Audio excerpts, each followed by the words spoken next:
Consumer Electronics Show 2022, or CES 2022.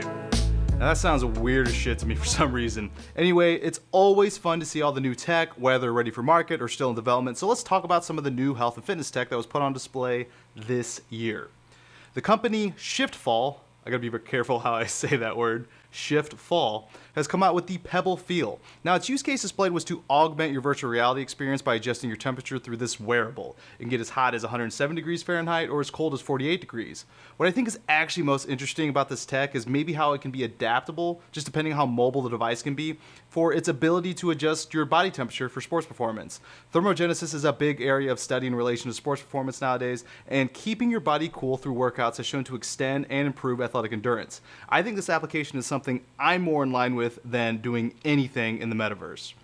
Next, if you're familiar with my channel, you know how much I love my 8 Sleep Smart Cooling Mattress. It's completely changed my life in terms of how I sleep, which has affected all facets of my life. I'm not kidding you. I'm talking increased energy, faster recovery, better memory retention, and the list is endless. Well, a titan of the sleep industry, Sleep Number, has entered this sleep thermogenesis market. If you're familiar with how your body temperature adjusts, meaning it decreases at night, which triggers the production of melatonin, and then carefully and slowly raises, signifying you to awaken, then you should be excited about this new division of sleep tech. Sleep Number's bed now adjusts to cool and warm you. As well, it has this pretty cool snore sensing and helps you breathe easier by adjusting the level and angle of the bed.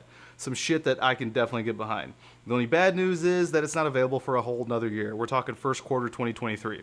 Something to look out for, I guess. How about a new wearable, specifically a ring wearable? Movana's new ring will be available in the second half of this year, and it's going to track all the metrics we've become accustomed to from Whoop and Aura. Actually has a slimmer and smaller form factor than the Aura ring. They're seeking FDA clearance, which is interesting, to be used as a medical grade device, which would allow insurance to cover the cost. So for women, it has specific fertility focus related to body temperature, and they're also testing this blood pressure and even glucose readings.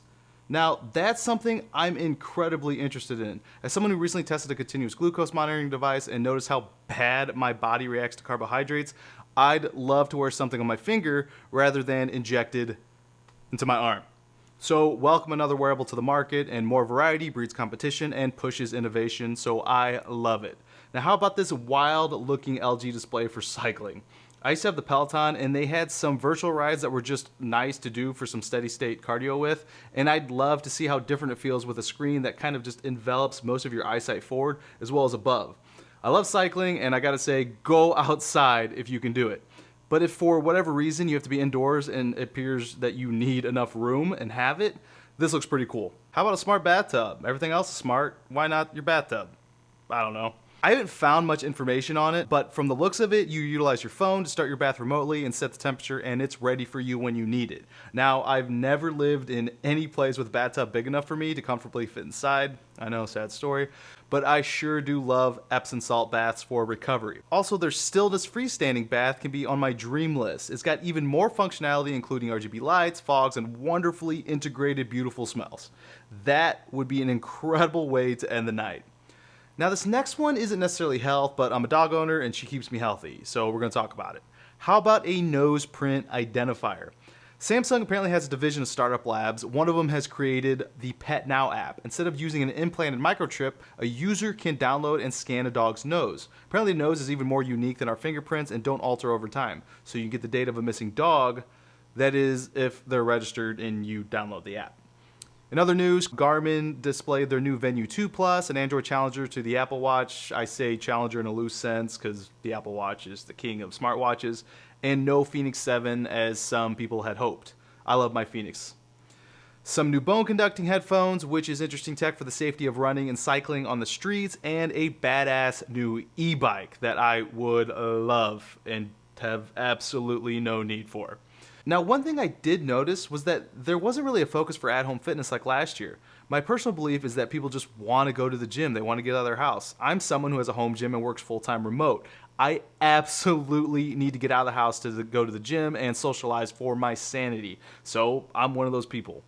Anyway, I'm sure there's more that I may have missed, so if you see it, let me know in the comments. Always awesome to see some new tech, and I'll see if I can get my hands on some of it. I'm still behind on reviews from the things I saw from last year. And if you like this video, hit that like button, subscribe if you loved it, and hit that notification bell so you know when new videos come out. I'm trying to stay on a schedule in 2022 to hit my 12,000 subscriber goal, so we're talking podcast on Mondays, new videos on Wednesdays and Fridays. So this is it for today. I will see you in the next one later.